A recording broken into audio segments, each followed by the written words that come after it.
You're listening to Civic Media. You can tune into any of our live shows on any radio station across the state with the Civic Media app. Find us in your phone's app store and listen anytime, anywhere. This is your WISS Daily News Roundup for Oshkosh Air Support, 98.3 FM and 1100 AM.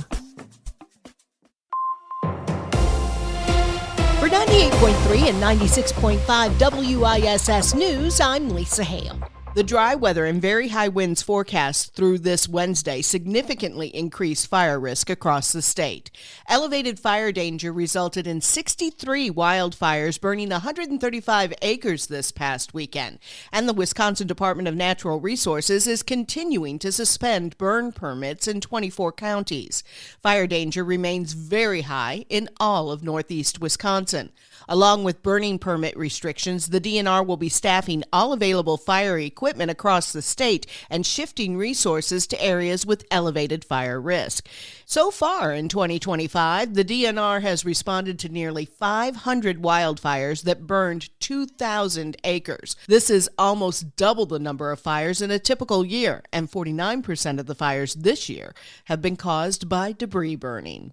A Green Bay area homeless man pleaded not guilty Monday to killing his addiction sponsor and the sponsor's dog. 34-year-old James Dorr faces 5 charges, including first-degree intentional homicide and mistreatment of an animal causing death. A trial date was not set. His next court appearance is a June 13th status conference. Behavioral issues from unaccompanied minors in the evening hours have prompted the Oshkosh Public Library to enact a temporary check-in rule. Starting this week, minors using the library after 6:30 p.m. must sign in with a student ID, a state-issued ID, driver's license, or library card.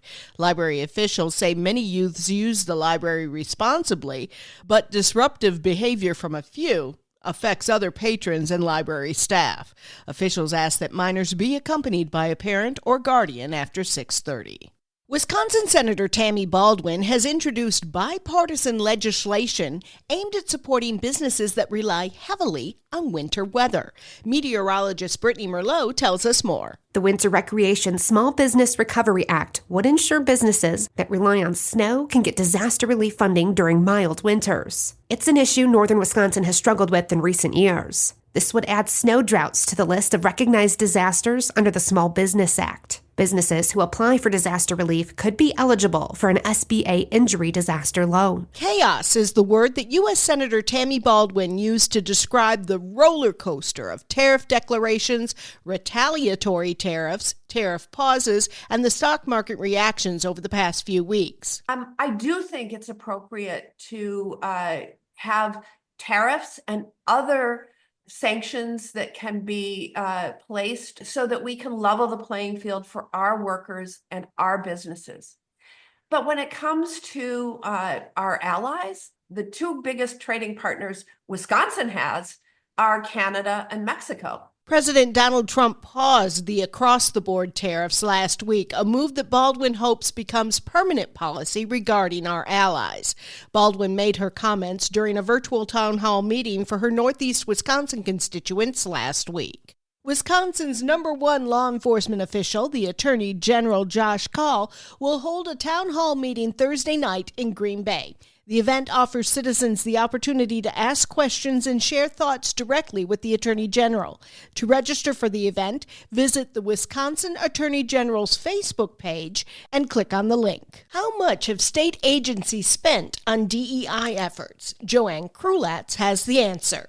Republican-ordered audits have found that Wisconsin state agencies and the University of Wisconsin system didn't track total spending on diversity, equity, and inclusion efforts. State auditors released the reports Friday as President Donald Trump pushes to end federal support for DEI programs.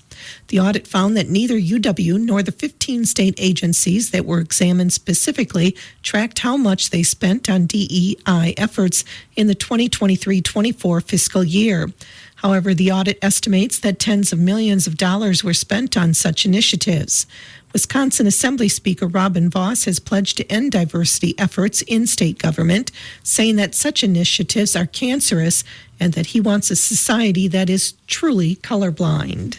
Another candidate has announced their campaign for the top spot in the state's Democratic Party. Civic Media's Jimmy Kuska has more. The field for Democratic Party of Wisconsin chair grew by one as candidates emerged to replace Ben Wickler, who announced last week that he is not seeking re-election. William Garcia, who is the current Democratic Party chair for La Crosse County and the 3rd Congressional District in Wisconsin, announced his bid for the top spot on Monday. Garcia joins a field that includes former Democratic Party of Wisconsin Executive Director Devin Remiker. New party chair will be elected at the WISS Dems convention in June. Spring is definitely here, and the Marshfield Clinic officials are once again asking Wisconsin residents to send in any ticks they find for the yearly tick inventory via citizen science study. The organization received over 6,000 ticks from Wisconsinites during last year's study, helping officials track native ticks and non-native ticks that have been spreading from warmer climates in recent years.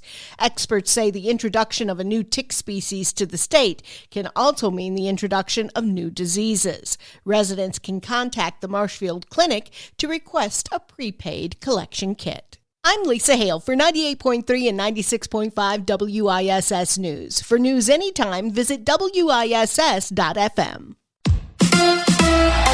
A bad night for the Brew Crew. Hi, I'm Mike Clemens with sports. The Brewers' first night back at home, and they lose to the Tigers 9-1. Detroit was up 9-zip by the 5th inning. Pat Murphy says the Crew didn't lose like this last year. Yeah, this is the 4th time we've been blown out in 17 games. We didn't get blown out 4 times in 162, I don't think. But this is the 4th time in 17 games, so that is concerning. NBA, the Bucks getting ready for the playoffs. They face the Pacers Saturday at noon. Head coach Doc Rivers on how the team looks heading into that best-of-7 series. I like some of the things we're doing. I actually think we need the week of practice. I really do. I think we can really hone in on some stuff that we want to do, especially with Giannis handling the ball more. There's some things we feel like we need to get better, and I think we can do that. The Phoenix Suns have fired head coach Mike Budenholzer. After just one season, they finished with a disappointing record of 36-46. Budenholzer led the Bucks to an NBA championship in 2021. With sports, I'm Mike Clemens.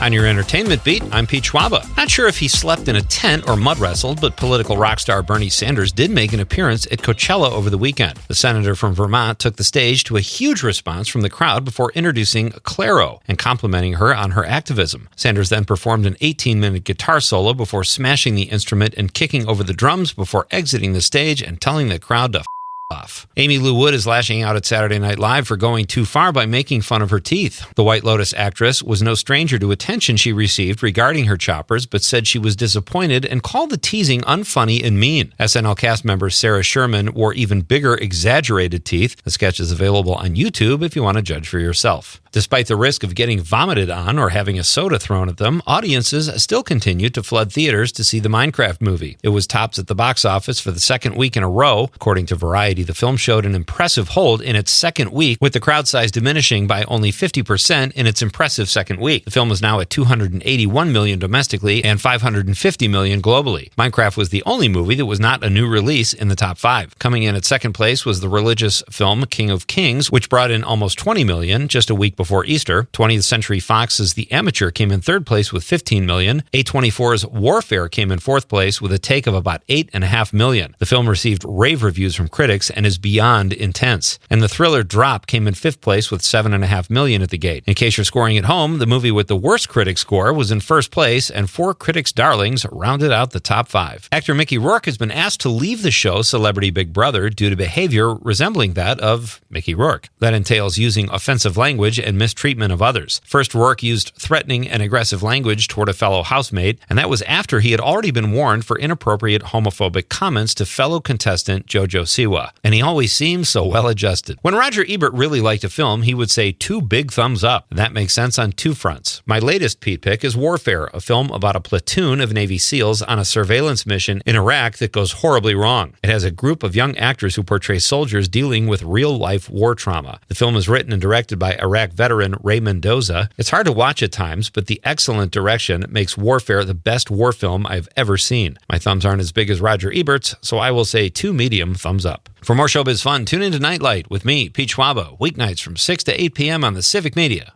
Radio Network. Windy with a mix of clouds and sunshine today. We'll get to the mid to upper 40s for a high this afternoon. The wind northwest gusting to around 35. Tonight clear, upper 20s to around 30 for a low. Tomorrow, Sunny with highs in the upper 40s to low 50s. I'm meteorologist Sean Cable. Current temp now 37. That's your WISS Daily News Roundup from Civic Media. Subscribe to this podcast on Spotify, Apple, or wherever you find your podcasts. Find more news at WISS.FM. The national news cycle never stops, but it can be hard to find news about your local community. Civic Media is dedicated to providing quality local and state news coverage across Wisconsin. With the Civic Media app, you can get notifications about local stories that matter to you and your community. Find the free Civic Media app in your phone's app store and choose notifications from the menu to tell us what kind of news you want to hear about.